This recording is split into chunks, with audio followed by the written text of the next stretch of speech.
Hey, what is up guys, and welcome to a quick tutorial on how to build this medieval blacksmith. To kick things off, take out some oak logs, and start by placing 3 4-tall pillars, each spaced 2 blocks apart. The corner section will have a gap that's 3 blocks wide, and the pillars on the third wall will follow the same pattern as the first. After that, make sure there are 3 pillars on the right, but this time separated by gaps of 4. And the back wall will consist of 5 pillars, once again spaced 2 blocks apart. And finally, go ahead and place a pillar in the middle of the last wall, and then connect the top of each log with a crossbeam going all the way around.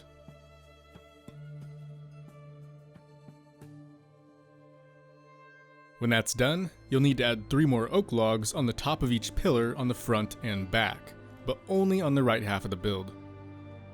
Then, add a 4-tall pillar above each of those overhangs.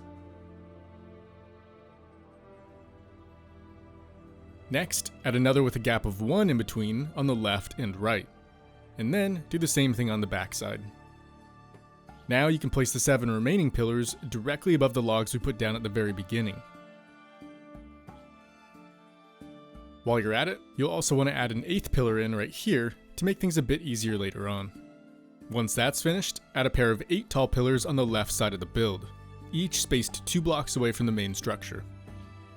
Then, you can connect the outside with another set of crossbeams.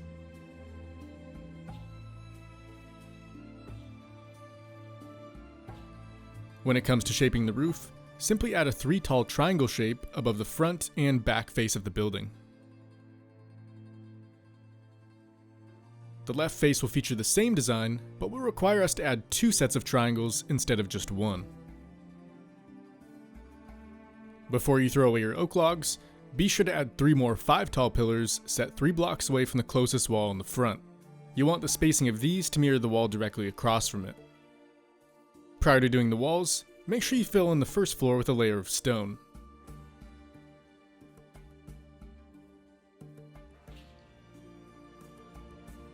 For the second floor, I'd recommend using dark oak planks.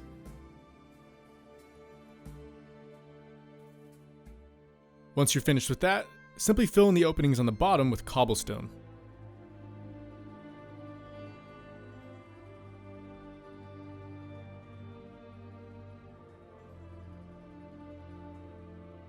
For the second level, take out some white wool and start by filling in the gaps above the overhangs. After that, you can fill in the remaining spaces directly above the oak logs.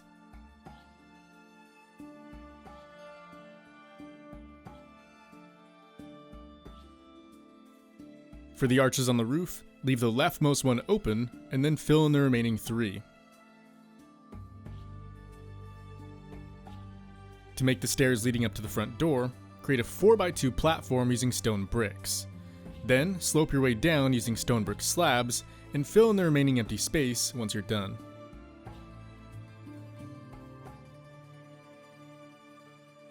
For the back, simply do 2 upside down stairs on top and 2 upright stairs on the bottom.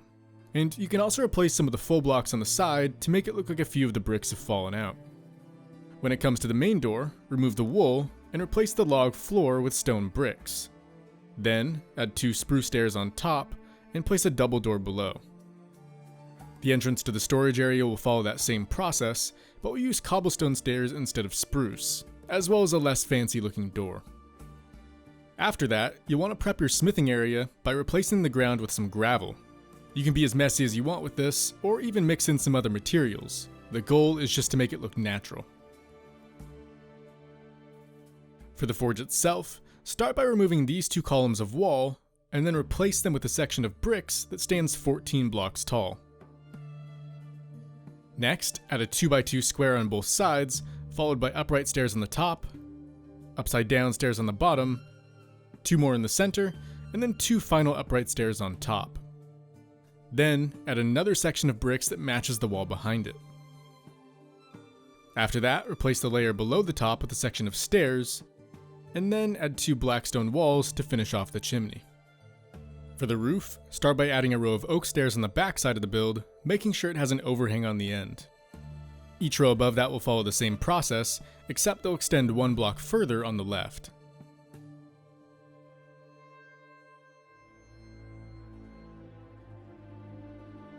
For the opposite side, it'll be the exact same thing. You'll just need to work around the chimney.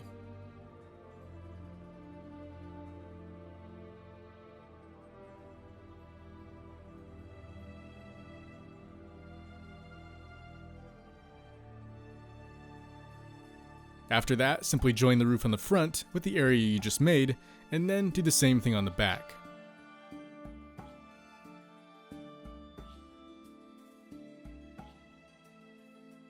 For the last section, just add 4 rows of stairs going all the way across.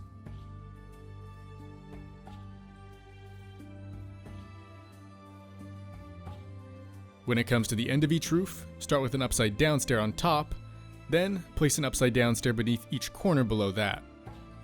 And that same design will apply to all 3 sides. When those are done, place a full block on top of each arch, as well as over the point where the roofs meet, and near the center of the section nearest the chimney. Then add 2 stairs above each arch, as well as in between each of the full blocks.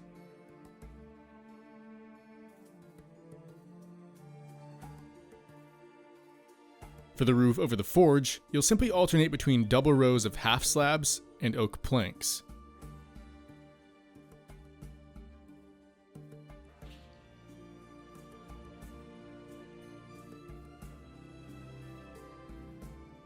Also, don't forget to make sure that each side has an overhang. Next, take out some spruce stairs and place them around the top of each pillar to give the roof a bit more support. When you're done, I also recommend adding some fences along the bottom. After that, go ahead and do the same thing for the overhang above the stairs. To give this area more of an appealing shape, we can also switch the center log for a spruce slab, and then replace the 2 blocks on the sides with oak wood. For the overhang, simply add 2 spruce stairs in the center and spruce slabs on the sides. And don't forget to do the same thing on the back.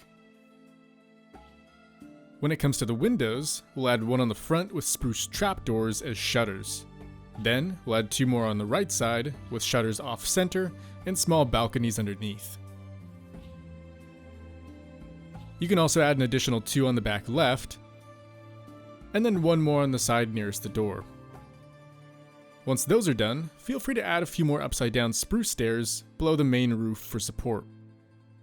Now to decorate the forge, a few items you might want to include would be some wood for the fire, an anvil for smithing, a cauldron of water for cooling down the weapons, a grindstone for sharpening, and an armor stand to act as storage or advertisement for the blacksmith's latest work. And to finish everything off, don't forget to add some fire to your forge. Like the stone stairs, you can also give your chimney a bit more character by replacing a few full blocks with brick stairs. And there you have it, your very own medieval blacksmith. So thanks for watching, hopefully you found the tutorial helpful, and as always, I will see you in the next one.